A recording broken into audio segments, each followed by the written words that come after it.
अखण्डमण्डलाकारं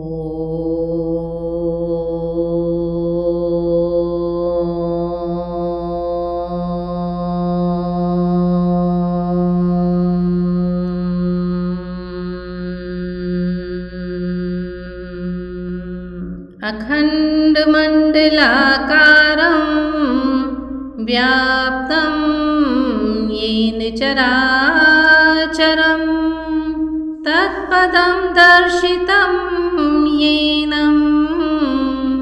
तस्मै श्री गुरवे नमः। पिछले भाग में आपने सुना कि भरत पूरी प्रजा के साथ और अपने भाई शत्रुघ्न और तीनों माताओं के साथ तथा अपने गुरु वशिष्ठ के साथ चित्रकूट में रामचंद्र जी को अयोध्या वापस लेने के लिए जाते हैं। सभी लोग मिलकर के उनको काफ़ी समझाने की कोशिश करते हैं कि वापस अयोध्या चलें और राज्य को संभालें, परंतु राम कहते हैं कि उनको अपने पिता की आज्ञा का पालन करना है और वो वन से वापस जाने के लिए तैयार नहीं होते हैं। अंत में भरत उनकी पादुकाएं लेकर के अयोध्या आ जाते हैं। पादुकाओं को सिंहासन पर रख करके उन्हीं का अभिषेक करते हैं और फिर वह एकांतवास करते हैं। वह राजकाज का सारा कार्य मंत्रियों को सौंप देते हैं। अब आगे की कहानी पंचवटी की कहानी। जिस दिन से आकर रमे राम सच्चिदानंद चित्रकूट का बन गया मूर्तिमान आनंद। अनृत फल लगने लगे छाया वह ऋतुराज ऋषि मुनियों की भांति ही रहते थे रघुराज। सीतापति फूल एक दिन कुछ चुन लाए श्री सीता जी को, फिर उनके गहने बना बना पहनाए श्री सीता जी को। सुंदर गुलाब का शीश फूल कटियां कमलों की कलियां हैं, मोतिया पिरोया बाल बाल बालियां जूहू की लड़ियां हैं। झूमर बन झूमी सूर्यमुखी झुमके झुमके नेवाड़ी के, कचनार कली नासिका फूल तो कर्ण फूल बासंती के। चंपा कलियों की चंपकली कंठी कमनीय केतकी की है हार हार श्रृंगारों की माता मनहरण माल श्री की। पहुँची पोई पजरंगे की जल तरंग के जोशन साजे, बेल के बाजू बंद बने तो कदम्ब के कंकन साजे। प्यारा पचलड़ी सेवती का सुंदर सतलड़ा कुमुदनी का, जुगनू जब बना चांदनी का तो तोड़ा हुआ मालिनी का। करधनी मालती की साजी तोनू पर बने मोगरे के, दोना लाला के कड़े छड़े पावटे मनोहर गेंदे के। यों फूले फूलों से सजकर जब फूली फूलों वाली वह, तो मंद मंद मुस्करा उठे फूलों का मालिक माली वह। काग एक आया तभी दोनों पंख पसार, वैदेही के चरण में चला चोंच वह मार। देख नीच की नीचता कोपे कुछ भगवंत अभिमंत्रित कर सीक का छोड़ा वाण तुरंत। प्यारी के प्यारे ने कर दी ऐसी प्रबल हवा पीछे, जाता है जहाँ जहाँ कागा रहता है वाण लगा पीछे। आंधी समान नभ मंडल पर जब कागा चढ़ता जाता था, बादल जैसा तब साथ साथ वह शर भी बढ़ता जाता था। तीनों लोकों में गया फिरा, यह दुख हर सका नहीं कोई। आकाश हिमालय वरुणालय रक्षा कर सका नहीं कोई। चौंतीस से जब आशा टूटी, चिल्लाया चोंच फाड़ दुर्जन। पा सकता है कब चैन भला, सज्जन से कर बिगाड़ दुर्जन। नारद ने देखा जभी उस पर इतना त्रास, बोले जिनका वाण है जाओ उन्हीं के पास। सुनते ही उपदेश यह पलटा चक्कर मार, गिरा राम के चरण में क्षमा पुकार पुकार।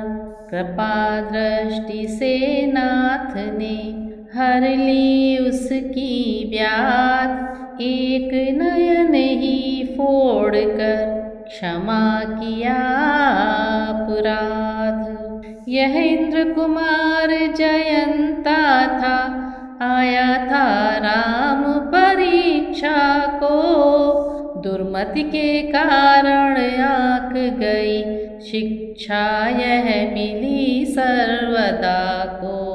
अपने घमंड में दुष्ट जीव औरों को नहीं देखते हैं। उस समय ज्ञान कुछ होता है, जब नीचा कहीं देखते हैं।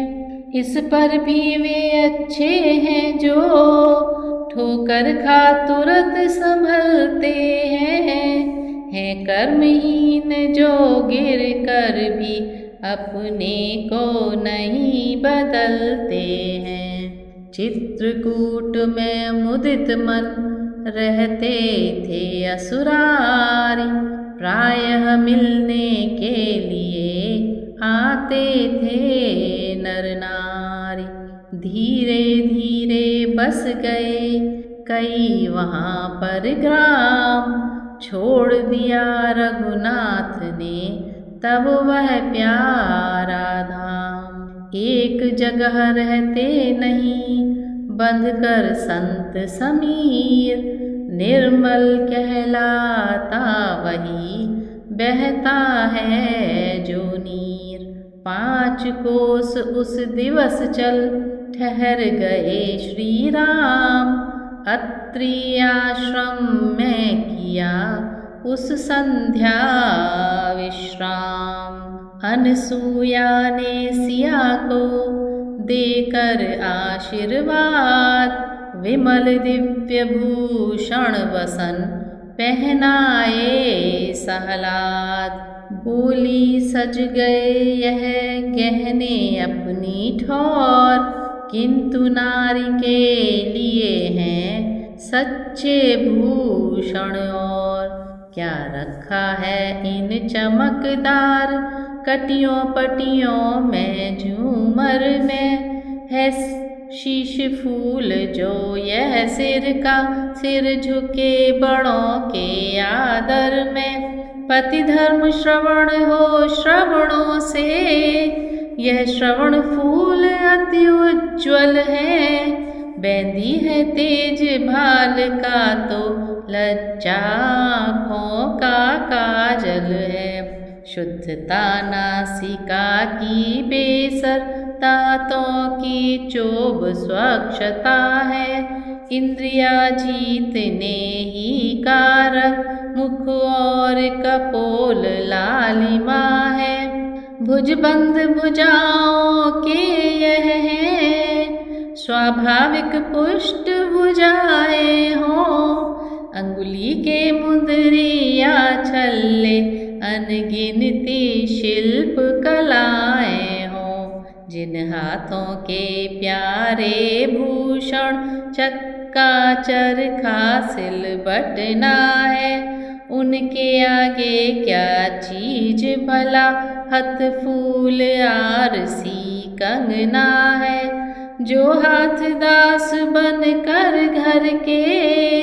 घर को रोटियां खिलाते हैं, पहुँचिया पछेलिया तोड़े उनसे सर्वदा लजाते हैं। कंठी तो यही कंठ की है, कंठ में मधुरता घोली हो।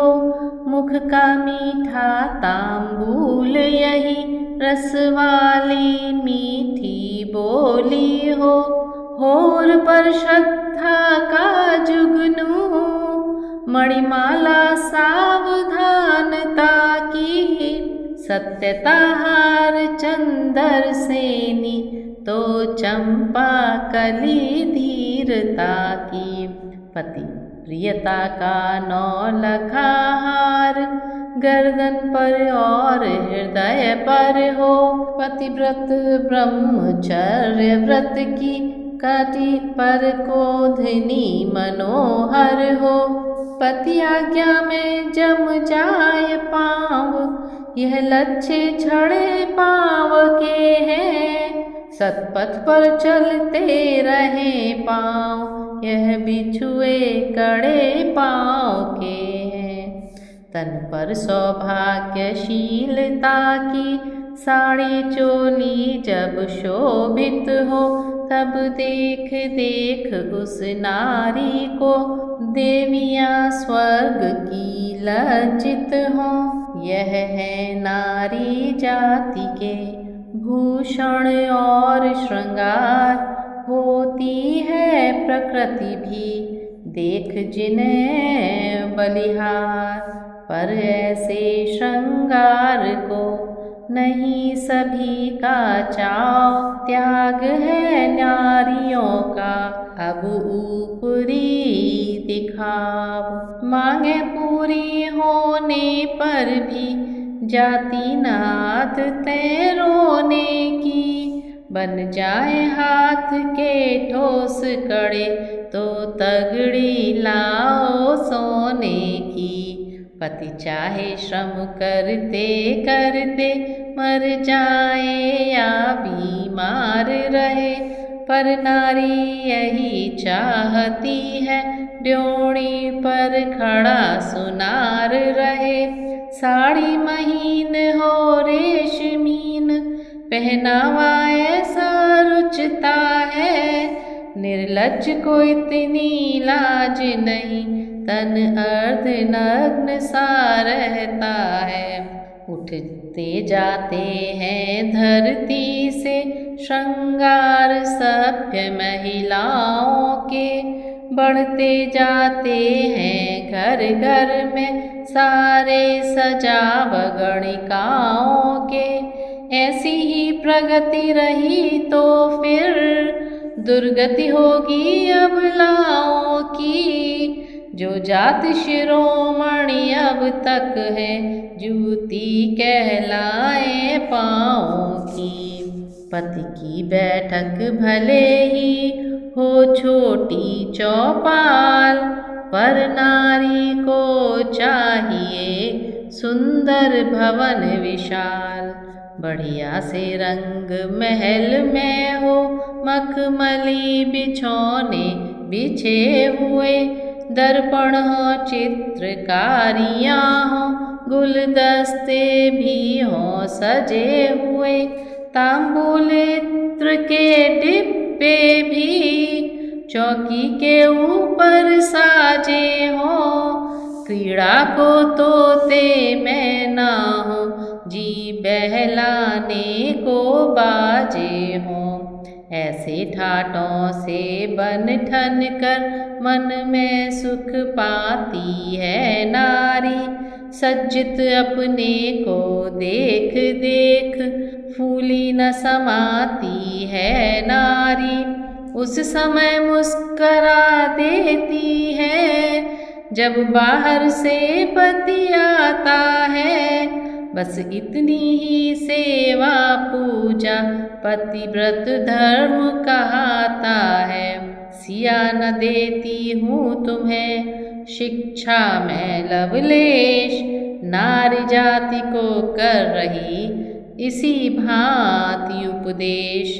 चार भांति की नारियां हैं इस जग के बीच, अति उत्तम है प्रथम फिर उत्तम मध्यम नीच। अति उत्तम वे कहलाती हैं जिनकी बस टेक एक ही हो ध्येय एक हो, ध्यान एक, व्रत और विवेक एक ही हो।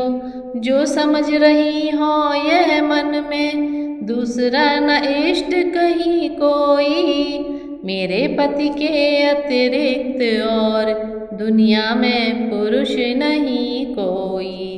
पति ही व्रत है, पति की गति है, पतिमय ही सब घर बाहर है। मैं परमेश्वर को क्या जानूं, मेरा पति ही परमेश्वर है। कैसा पूजन या उद्यापन, तारायण या चंद्रायण है। वैकुंठ मुझे मेरा घर है, जिसमें मेरा नारायण है। अति उत्तम रखती सदा ऐसे उच्च विचार, उत्तम की धारणा का करती हूँ अवसार। उत्तम पति को पति जान सदा तन मन से सेवा करती है। पति को प्रसन्न रखने के हित सारी परिचर्या करती है। जेठों को पिता समझती है, छोटों को पुत्र मानती है। पति के संकट की साथिनी हो, पत्नी का धर्म निभाती है। पति सुखी रहे इस हेतु नित्य देवी देवता मनाती है। बूढ़ा अंधा पति पाकर भी कर्तव्य परायण रहती है। पति के जीने पर जीती है, पति के मरने पर मरती है। यह है उत्तम नारी के धर्म कर्म या ज्ञान। अब मध्यम की बात भी सुनो तनिक दे ध्यान। औरों की देखा देखी जो मर्यादा पाले रहती है, लज्जा भय और परिस्थितिवश निज धर्म संभाले रहती है। चंचल मन की होने पर भी संगति के कारण नीकी है।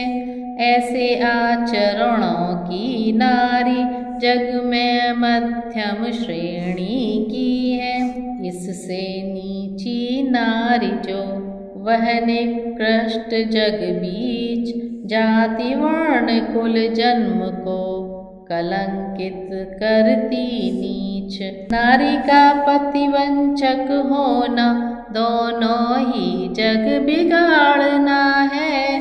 इस जग में लोग हंसाई है, उस जग में नरक यातना है।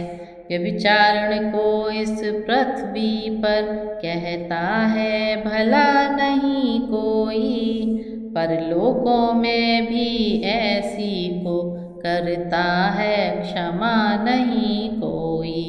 अतएव उचित है नारी को रखे स्वधर्म पर ध्यान बहुत है। स्वधर्म तो धन धाम बहुत, ऐश्वर्य बहुत, संताप बहुत। पति की सेवा ही नहीं है पत्नी का कर्म, गृह जीवन में और भी है नारी के धर्म। गौरी शंकर की तरह सदा जब सास ससुर की सेवा हो, तब गणनायक की भांति सफल पति प्राणेश्वर की पूजा हो। घर में जो भी हो पति भगिनी, देवरानी हो जेठानी हो, उन सब की दासी बन जाए तो नारी घर की रानी हो। बाहर से आया हुआ नाज घर ही में दला जाएगा जब, घर ही में सूत कात कर फिर घर ही में बुना जाएगा जब। घर ही का काम और धंधा जब व्रत हो अष्ट प्रहर उसका, तब घर वाली गृह लक्ष्मी है, वैकुंठ सदृश है घर उसका। एक और भी मुख्य है नारी जाति का कर्म, बच्चों का पालन सदा समझे पहला धर्म। परलोक दृष्टि से उच्च धर्म पतिव्रत समझा जाता है, पर जग में उससे भी ऊंचा शिशुपालन धर्म कहाता है। कारण नारी से विश्व सदा उत्तम संतान चाहता है, पत्नी के साथ साथ वह तो माता गुणवान चाहता है। संतान हेतु ही होती है भूतल पर सृष्टि नारियों की, है प्रकृति पापिनी पड़े नहीं जो इस पर दृष्टि नारियों की। अतएव धर्म है नारी का उत्तर संतति पालन समझे, जननी का जग के देने को जननी का जननीपन समझे। अनसूया जानकी में प्रेम पूर्ण सालहार, बड़ी देर तक रहा यह शिक्षाप्रद संवाद। अत्रि रघुवर से मिले इधर प्रफुल्लित गात, कही उन्होंने भी यहाँ पुरुष धर्म की बात। तो एक तरफ अनसूया सीता जी को समझा रही हैं कि स्त्री के क्या क्या धर्म हैं, और दूसरी तरफ जो अत्रि ऋषि हैं वो रामचंद्र जी को उनके कर्तव्यों की शिक्षा दे रहे हैं। हे राम तुम्हारे द्वारा कुछ जग को संदेश सुनाना है, कर्तव्य पतित नर मंडल को किंचित उपदेश सुनाना है। नारी समाज को पुरुष वृंद अपनी संपत्ति समझते हैं, है खेद कि अपने को ऊंचा उसको नीचा ही गिनते हैं। यह नहीं जानते हैं वे नर कितना अनुराग नारी का है, गृह में समाज के जीवन में क्या विस्तृत भाग नारी का है। अर्धांगिनी की पदवी देकर झूठा सत्कार कर रहे हैं, सहधर्मिणी पद के पर्दे में अति अत्याचार कर रहे हैं। वह भीषण दुख भरी गाथा बस नहीं कथन में आती है, पत्नी कहकर भी नारी की जैसी दुर्गति की जाती है। अपने को तो सर्वथा रखा पूर्ण स्वतंत्र, किंतु नारी को कर दिया नियमबद्ध परतंत्र। तुम पतिव्रता पति भक्त हो यह उन्हें सिखाता जाता है, अपने पर वही बात आती तो भेद छुपाया जाता है। अपने 10 भी कर ले विवाह फिर भी होता व्यभिचार नहीं, नारी स्वधर्म से गिर जाए तो जीने का अधिकार नहीं। बाहर के नाना दोषों से जीवन कलुषित करने वालों, इस दुनिया के दुर्व्यसनों पर मोहित होकर मरने वालों। सीखो तुम नारी मंडल से सच्चा निस्वार्थ कर्म क्या है, क्या प्रेम और क्या सहन शक्ति, सेवा क्या स्वधर्म क्या है। अनसूया कासिया से जब तक रहा मिलाप, अत्रि भी करते रहे यही वार्तालाप। कई दिवस तक रहा यों सम्मेलन संवाद, विदा मांग कर एक दिन चले राम सहलाद। सीता लक्ष्मण के सहित रघुकुल कैरव चंद्र, नित्य विचरते थे वहाँ इसी भांति स्वच्छंद। कटती थी रात कभी वन में तो कभी किसी की कुटिया में, दिन रात बीतता था इनका सच्चर्चा में सच्चर्या में। जितने भी दर्शनीय ऋषि थे सब ही का दर्शन कर डाला, वनवासी ने वन में आकर वन ही का जीवन कर डाला। आगे चलकर मार्ग में मारा असुर विराध, ऋषियों की बाधा मिटी बनपथ हुआ आबाद।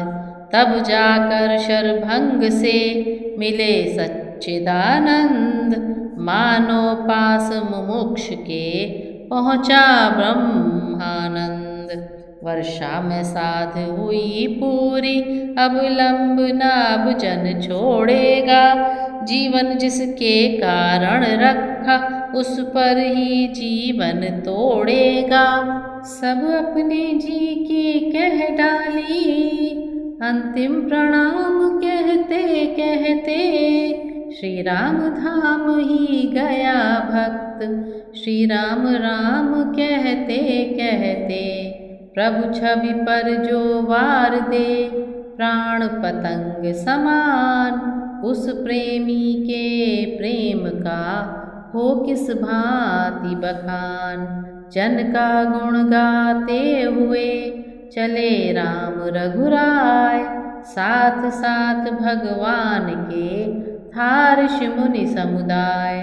लाया पृथ्वीनाथ को वहाँ प्रकृति का फेर, जहाँ पड़ा था हड्डियों का ऊंचा सा ढेर। ठहरे ठिठके एक टक लगे देखने नाक, फिर पूछा ऋषि वृंद से था जो उनके साथ। तो श्री राम शरभंग ऋषि के आश्रम में जाते हैं, क्योंकि शरभंग ऋषि उनका इंतजार कर रहे थे। उनको मालूम था कि राम वहाँ पर आएंगे और वो उनका दर्शन करना चाहते थे। तो शरभंग ऋषि के आश्रम में वो जाते हैं, उनसे मिलते हैं और उसके बाद शरभंग ऋषि अपने प्राण त्याग देते हैं। उसके बाद वो आगे बढ़ते हैं और उनके साथ में और भी बहुत सारे ऋषि चल रहे होते हैं। हे पूज्यवरो ऋषियों मुनियों, हड्डी का कैसा ढेर यहाँ। यह तपोभूमि का है कलंक या शासन का अंधेर यहाँ। हा कितना कर कष्ट वाला यह दृश्य दृष्टि में आता है। पकड़े हैं इसने पाँव मेरे, आगे को बढ़ा न जाता है। तो आगे चलते चलते वो देखते हैं एक जगह पर बहुत सारा हड्डियों का ढेर है, और वो इस बात से काफ़ी विचलित हो जाते हैं और कहते हैं अब इसके आगे हमसे नहीं चला जा रहा है। इन सब इतनी सारी हड्डियों का क्या कारण है, वो पूछते हैं उनके साथ जो ऋषि चल रहे हैं उनसे। यह क्या है कुछ बतलाओ तो, चुप क्यों हो मुँह क्यों उतरे हैं। किस माली की बगिया उजड़ी जिसके कि फूल यह बिखरे हैं। यह कहते कहते करुणा निधि करुणा के साथ लगे रोने। क्या जाने क्या सुध हो आई जिससे सुरनाथ लगे रोने। देख दशा श्री राम की पुल का संत समाज, कुछ वृद्धों ने तब कहा, सुनिए रघुकुल राज, हमको बेनृप की प्रजा जान असुरों ने बहुत सताया है। कितने ही ऋषियों मुनियों को उन नरभक्षों ने खाया है।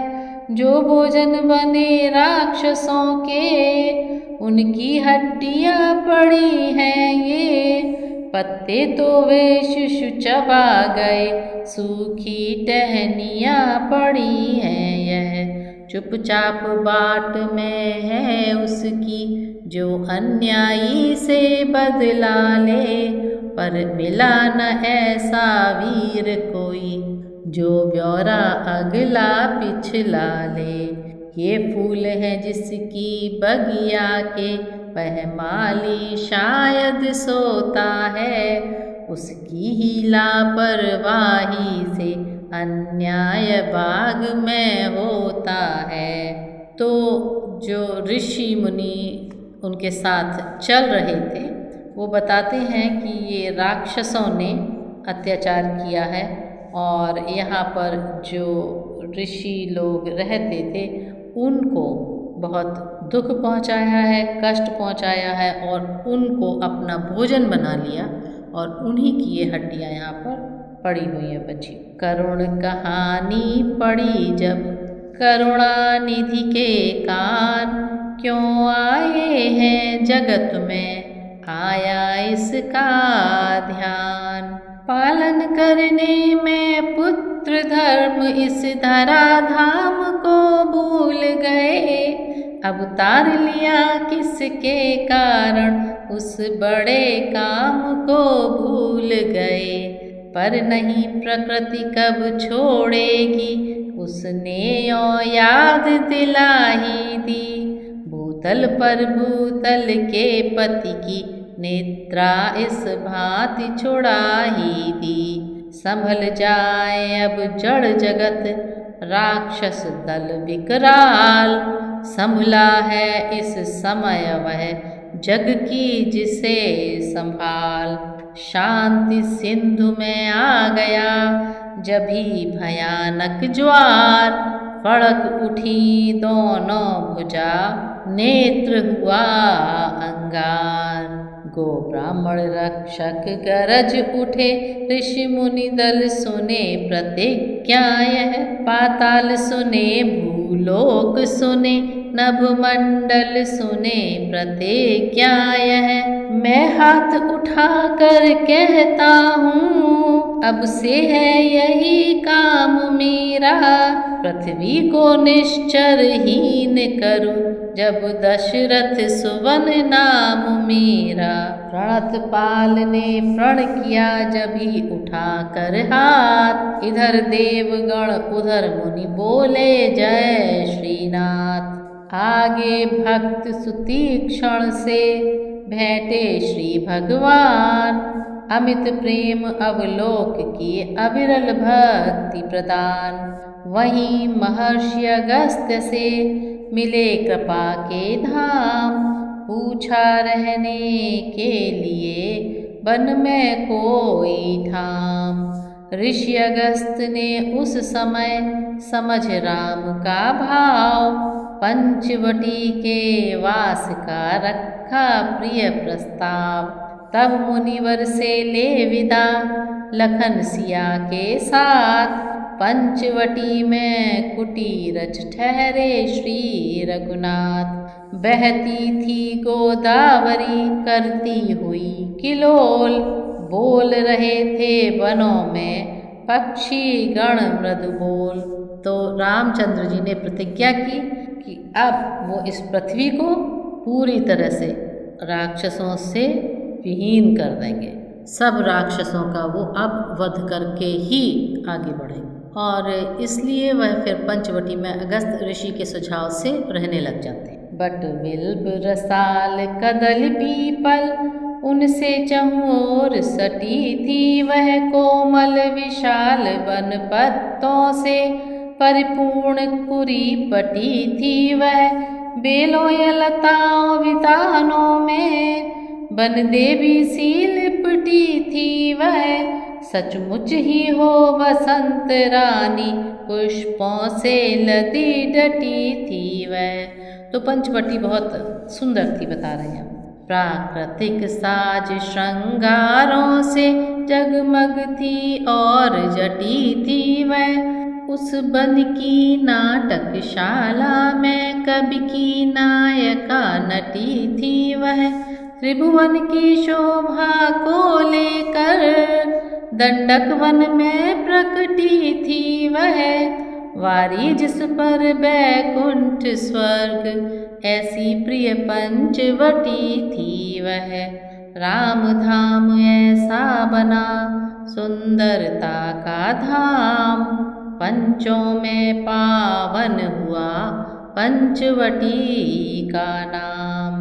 नित्य कुटी के द्वार पर होता था सत्संग, कभी विवेचन का कभी शक्ति का रंग। एक दिवस श्री लखन ने कहा समय शुभ जान, मानव जीवन की करें कुछ व्याख्या भगवान। प्रभु बोले यह प्रश्न है हितकर सभी प्रकार, जड़ चेतन संसार में मानव ही है सार। सृष्टा द्वारा सृष्टि का क्रम लो पहले जान, प्रथम नाद या प्रणव था फिर था सृष्टि विधान। उत्पन्न हो गए पांच तत्व जब घास और वृक्ष आदि हुए, क्रमशः बढ़ चला विकास तभी कृषि पक्षी पशु इत्यादि हुए। मानव शरीर ही भूतल पर सृष्टा का आत्मनि छापा है, इस प्राणी ही को दिया हुआ विधना ने अपना आपा है।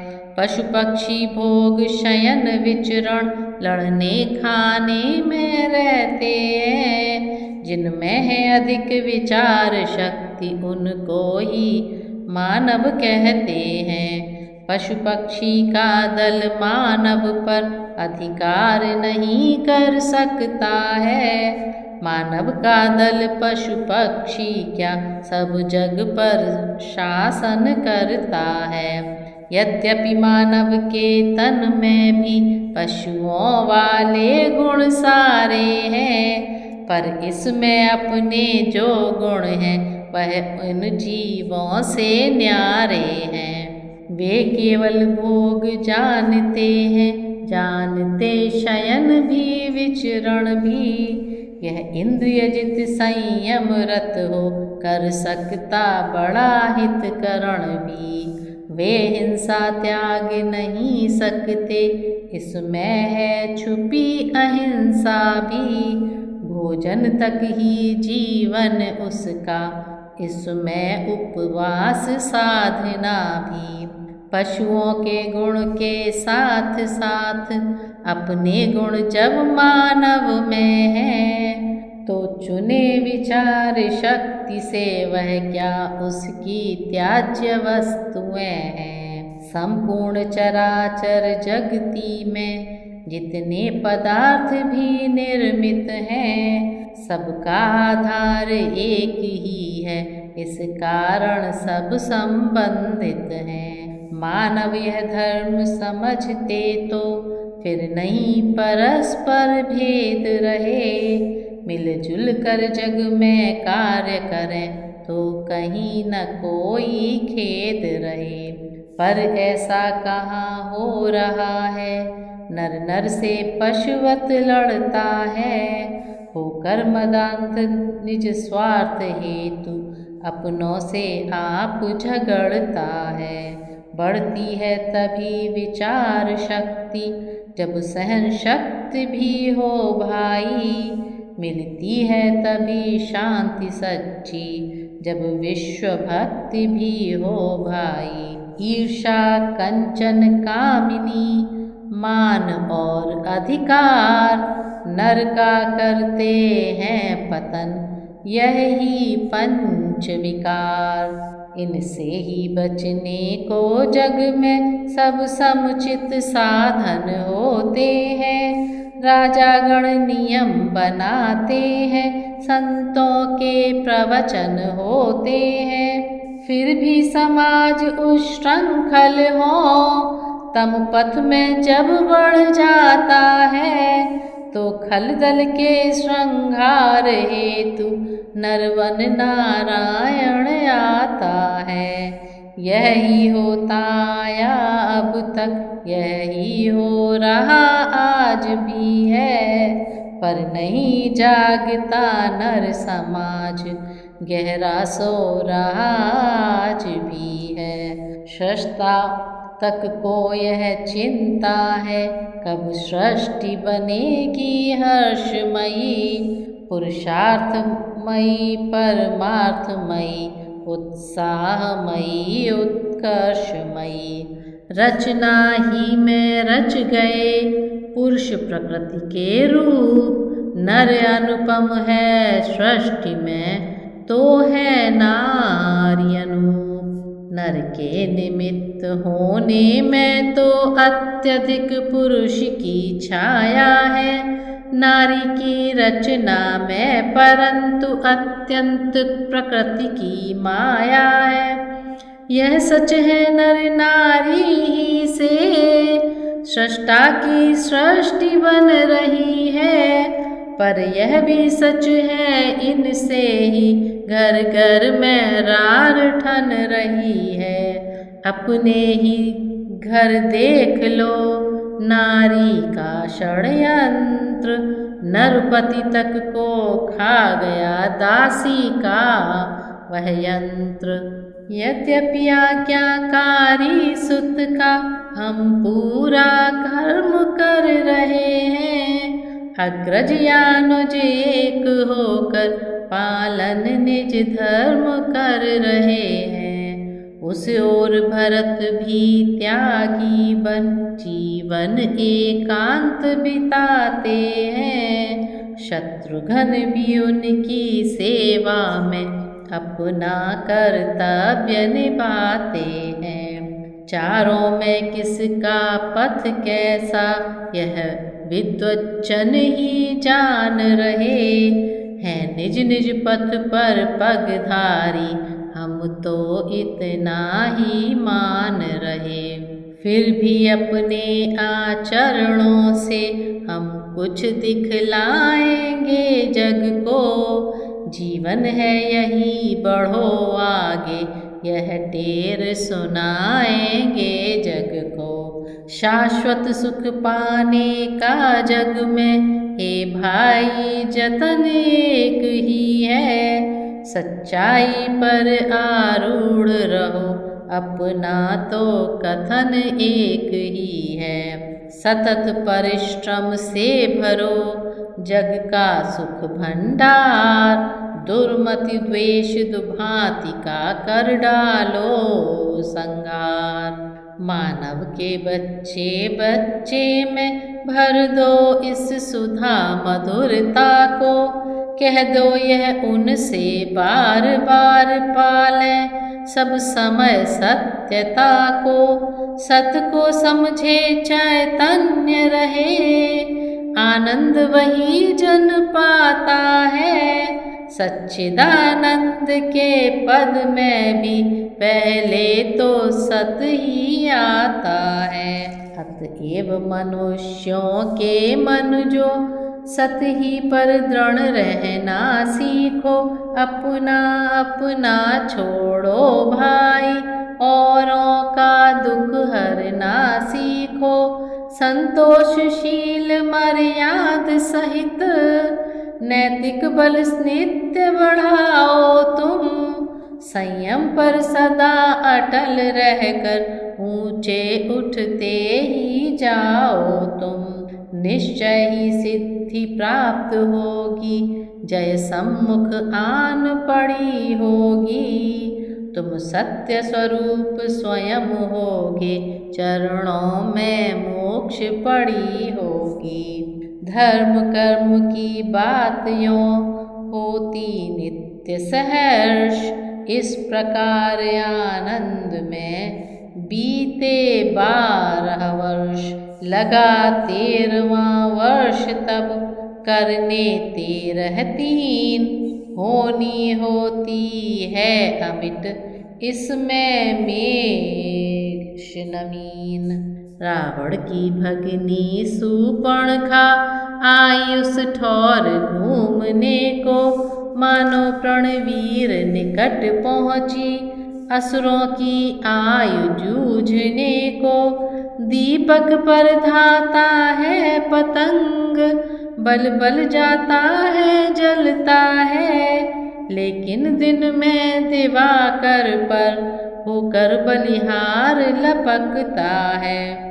पर यहाँ राम छवि से मिलने वह पतंग की आकुला उठी, सात्विकी पुरुष का रूप देख राक्षसी प्रकृति ललचा उठी। बोली मुझसी सुंदरी जग के मध्य न और, तुम सा भी सुंदर युवा नहीं किसी भी ठौर। हम दोनों का स्वरूप मानो विधि ने विचार कर रखा है, चंद्रमा बनाने वाले ने रवि भी संवार कर रखा है। आश्रय दो मुझको वनवासी, सृष्टा का पूर्ण उछाह करो, मैं आज्ञा तुमको देती हूँ मुझसे गंधर्व विवाह करो।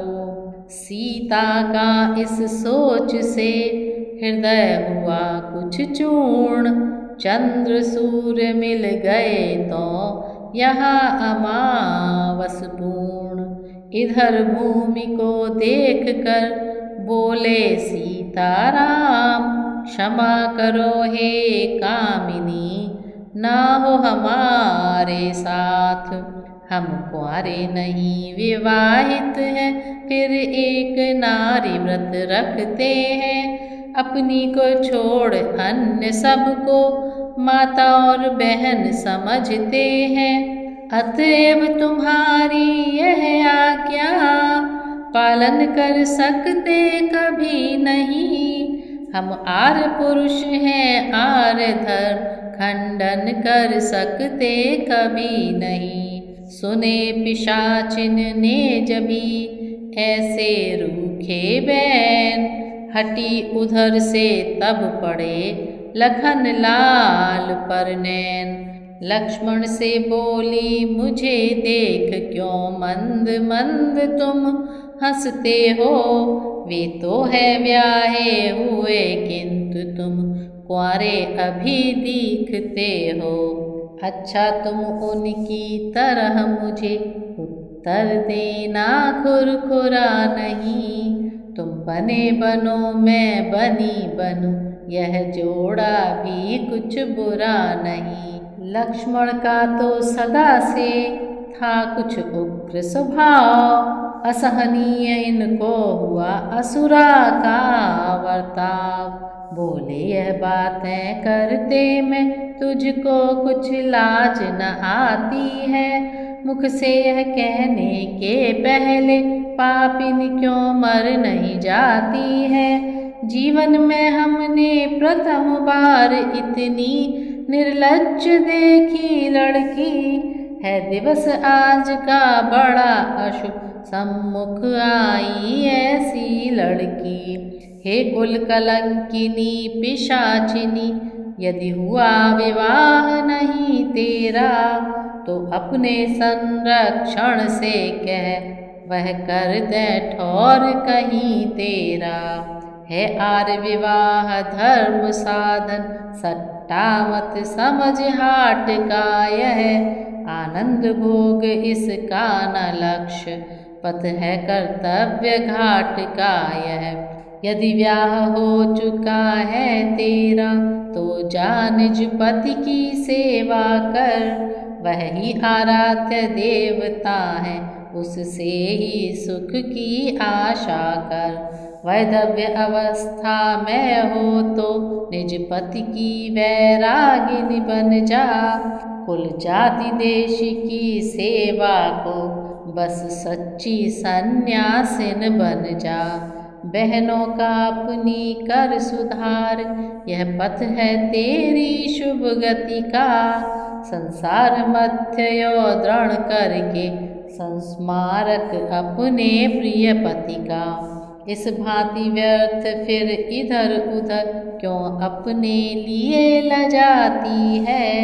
निज पिता और निज भर्ता का व्यभिचारण नाम डुबाती है। शिक्षा सुन बनयति की जली जल गई और मिली शुद्ध जल को नहीं चिकटे घट पर ठौर। तब सोचा उसने इससे तो गल सकती दाल नहीं अपनी। यह तो पूरा उपदेशक है, बदलेगा चाल नहीं अपनी। हाँ वही श्याम मुखार बिंदु कुछ मृदुल समझ में आता है, पर उसके साथ भामिनी है, इससे न मुझे अपनाता है। अतएव विकट निज रूप धार उस रमणी को खा जाऊं मैं। अपने रास्ते का वह कंटक क्षण में इस भांति मिटाऊं मैं। विकट रूप धरते हुए लगी न उसको देर, माला थी जो फूल की बनी शूल का ढेर। आई सीता के निकट जब वह निज मुख फाड़, सहन न लक्ष्मण से हुई तब उसकी खिलवाड़। सुत के होते किसका साहस, जो माँ को दुखित करे कोई। सेवक के सम्मुख कब संभव, स्वामिनी का अहित करे कोई। हो गए सुमित्रा नंदन के उस क्षण को नेत्र लाल दोनों। तत्काल काल के शस्त्र बने क्षत्रिय के कर कराल दोनों। सोचा इसकी गर्दन मरोड़ क्षण भर में चूर चूर कर दूं। लातों से और मुष्टिकों से पृथ्वी का भार दूर कर दूं। भाई का ऐसा उग्र भाव जब समझ लिया रघुराई ने, मारो मत अंग भंग कर दो संकेत किया रघुराई ने। आज्ञा श्री रघुनाथ की लखन न सकते टाल, काट लिए निश्चरी के नाक कान तत्काल। चली गई दुष्टा जबी रोती हुई अशांत, तब लक्ष्मण से उस समय बोले सीताकांत। तुम तो वध ही को तत्पर थे, पर मैंने यही उचित समझा। संहार नारी का अबला का इस अवसर पर अनुचित समझा। अतएव कराया अंग भंग जिससे कुरूप हो जाए वह। ऐसी अश्लील याचनाएं फिर कहीं न करने पाए वह। लक्ष्मण बोले आपने पाला योद्धा धर्म, मार डालना भी नहीं था कुछ अनुचित कर्म। हम तो उस गुरु के चेले हैं जिसने उत्साह बढ़ाया था। बाल्यावस्था के हाथों से ताड़ का संहार कराया था। वे कहते थे जो पतिता है उसका वध करना दोष नहीं। पृथ्वी के घृणित जंतुओं का पृथ्वी से हटना दोष नहीं। हंसकर सीता ने कहा तुझ सकते थे मार, किंतु तुम्हारे भ्रात हैं दया क्षमा भंडार। वामांगी का व्यंग सुन लजा गए रघुनाथ। लक्ष्मण भी कुछ हंस पड़े मुख पर रख कर हाथ। अब सुनिए जैसे बढ़ी वहाँ कटीली बाढ़, चिंता की बरसात का लगा मास आषाढ़। उस वन के कुछ समीप ही में अगणित रजनीचर बसते थे शूर्पणखा के संबंधी, नाते के भाई लगते थे। खरदूषण त्रिशिरा 3 वीर वरदानी और यशस्वी थे। रावण के संगी साथी थे, उसके ही तुल्य साहसी थे।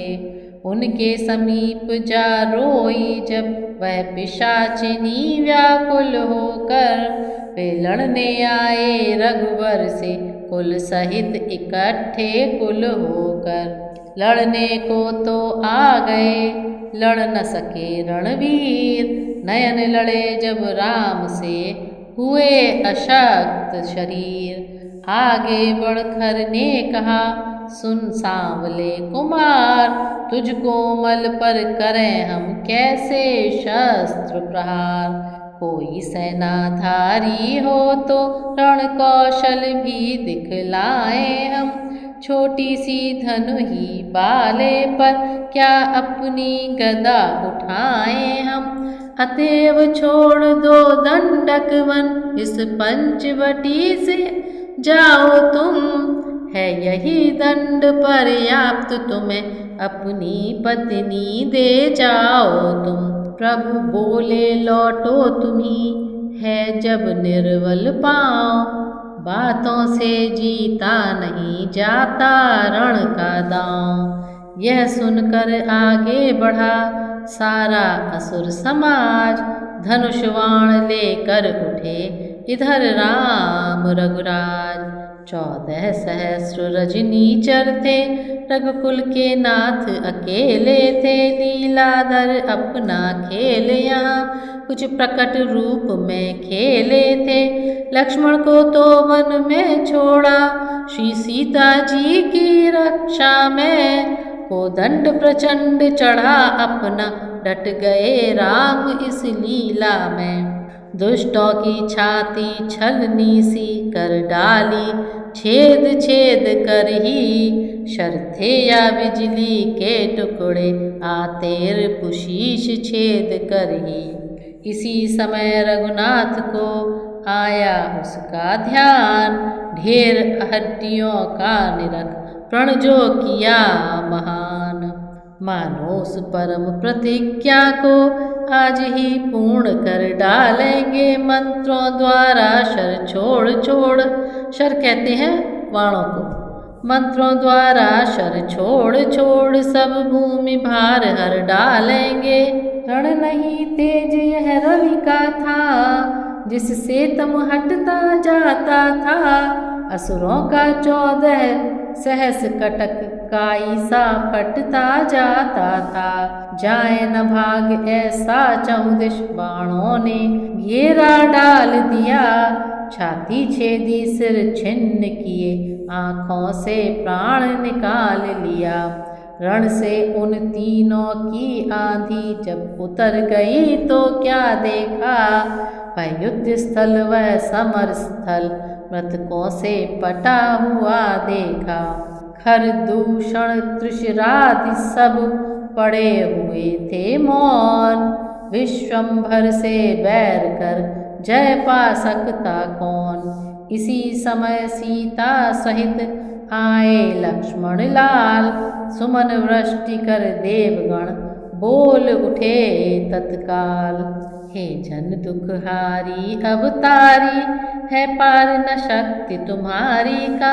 सुख दिया सभी को सुखकारी, हर भार भूमि दुखियारी का। तुमने जो आज अकेले ही 14 सहस्त्र को मारा है, इस लीला से है लीलाधर, खुल गया स्वरूप तुम्हारा है। इस प्रकार यहाँ पर पंचवटी की कथा समाप्त होती है। शूर्पणखा के नाक काटने के बाद जब शूर्पणखा खरदूषण और त्रिशरा के पास जाती है, वो सब आते हैं और रामचंद्र जी सब राक्षसों का वहाँ पर वध कर देते हैं। आगे की कहानी में सीता हरण की कथा है।